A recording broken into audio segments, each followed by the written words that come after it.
الاسم المعرب على نوعين منصرف وهو ما ليس فيه سببان أو واحد يقوم مقامهما من الأسباب التسعة كزيد. فرمای چې اسم معرب دا د انصراف او د عدم انصراف په اعتبار سره په دوه قسمه باندې دی. یو قسم ته منصرف وی او بل قسم ته غیر منصرف وی. بیا لومبه مصنف د منصرف تعریف کړی دی او د منصرف د تعریف خلاصه دا ده چې منصرف دا هغه اسم معرب ته وی چې په هغې کې د منصرف یعنی د غیر منصرف کم 9 اسباب دي. په دغه 9 اسبابو کې 2 سبب نه وي یا یو سبب چې قایم مقام د 2 سببونو وي چې دا پکې موجود نه وي، نو مونږ به دې ته منصرف وایو. نو مصنف فرمایي الاسم المعرب على نوعین چې اسم معرب دا په 2 قسمه باندې دی. یو قسم دی منصرف. منصرف څه ته وایي؟ وهو ما لیس فیه سببان چې په هغې کې 2 سببه نه وي او واحد یقوم مقامهما من الاسباب التسعه یا په دغه 9 اسبابو کې داسې یو سبب نه وي چې هغه د 2 اسبابو قایم مقام وي. اخو بیا په خپله مصنف د دې تفصیل کوي چې د منصرف په 9 اسبابو کې کم اسباب دي چې هغه یو سبب قایم مقام د 2 سببونه دي. خو دلته به موږ صرف دا تعریف یاد کو چې منصرف دې ته وایي چې په هغې کې د منصرف کم 9 اسباب دي، په هغې کې پکې 2 سببه نه وي یا په دغه 9 اسبابو کې چې کم یو سبب د 2 قایم مقام وي نو دغه یو سبب پکې هم موجود نه وي. بیا مصنف د منصرف مثال ذکر کړی دی لکه زید.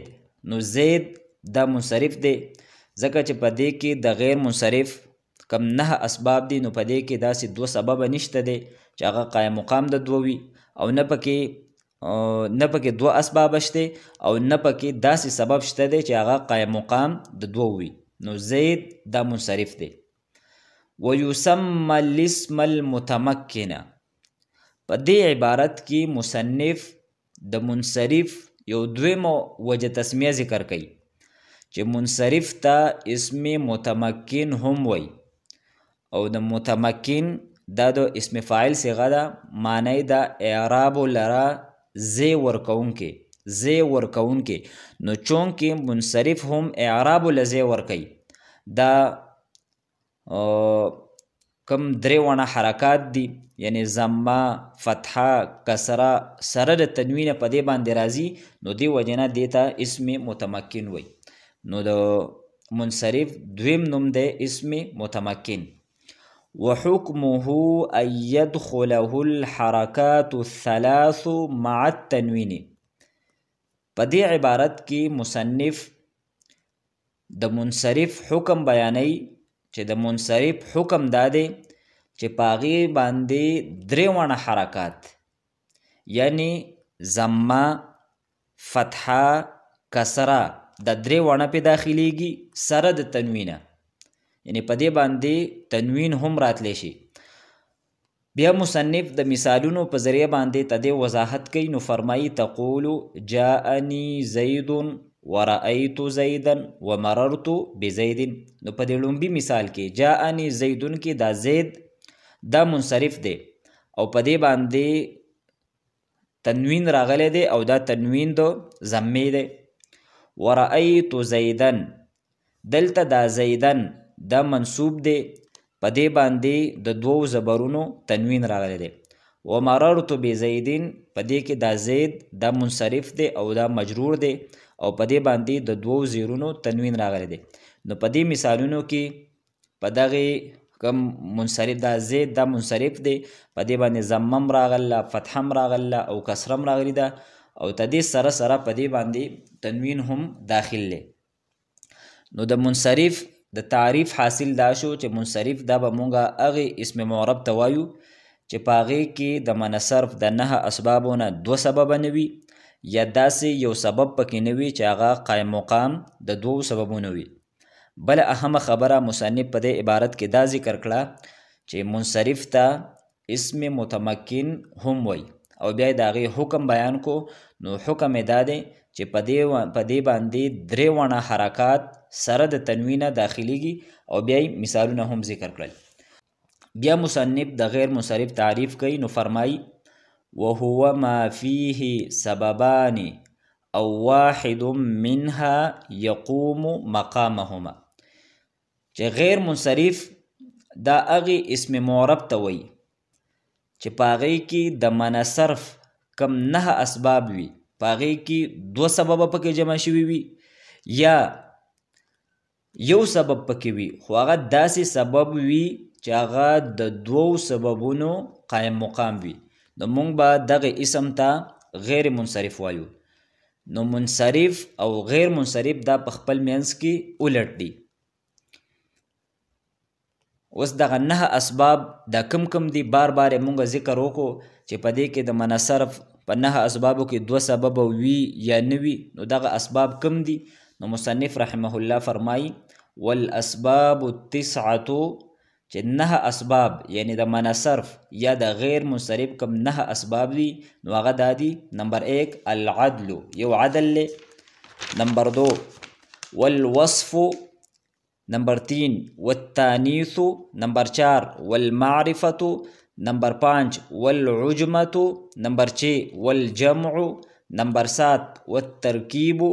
نمبر 8 والالف والنون الزائدتان.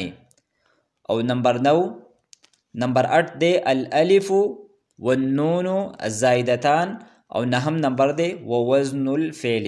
نو دا د منع صرف 9 اسباب دي. نو که په یو کلمه کې د دې 9 اسبابونه 2 سبب راغلی وي یا په دې 9 اسبابو کې یو سبب داسې وي چې هغه د 2 قایم مقام وي نو دغه کلمه دا به غیر منصرف وي.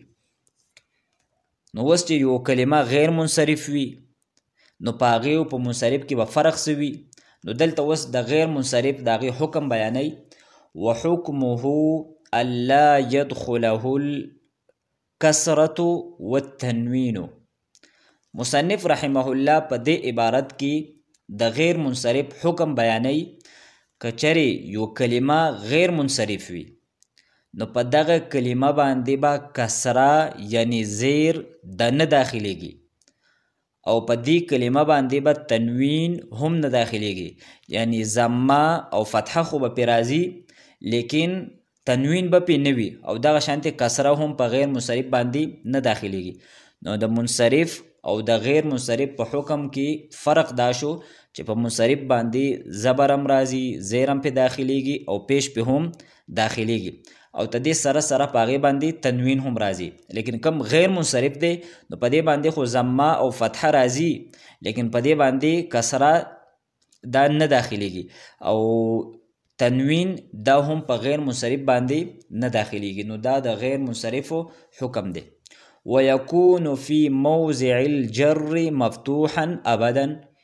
او دا غیر منصرفو دا به په حالت جری کې یعنی چې کله په دې باندې یو لفظ دا مضافله په ترکیب کې واقع کیږي یا په دې باندې د حروف جارونه یو حرف داخل شوی وي نو په دې صورت کې به په حالت جری کې به چې کومه کلمه غیر منصرف وي نو په هغې کې به په دې د پاسه باندې فتحه یعنی زبر وي.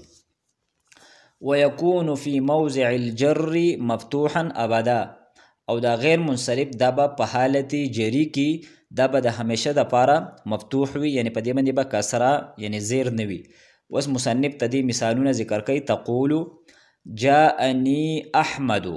جاءني احمد دا د حالت رفع مثال له او دلته د احمدو کلمه دا غیر منصرف ده ځکه چې د کې علمیت ده پکې او تدې سره سره په دې کې وزن فعل دی، یعنی دا د افعلو په وزن باندې دی.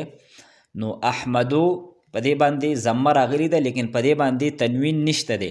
تنوین په ولې نشته دی؟ ځکه چې دا غیر منصرف دی. موږ به داسې نه وایو چې جاءني احمدون.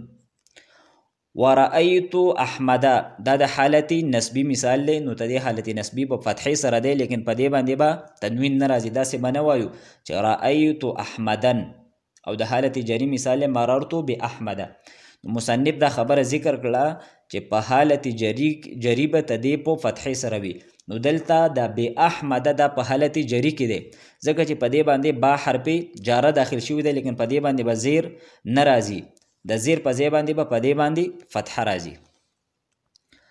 نو د غیر منصرف ته د بحث حاصل دا شو چې مصنف ته د تعریف په دې الفاظو سره وکړو چې غیر منصرف دا به موږ هغه اسم معرب ته وایو چې په هغې کې ته دغې 9 اسبابو نه 2 سبب وي یا یو سبب وي خو هغه سبب د 2 اسبابو قائم مقام وي.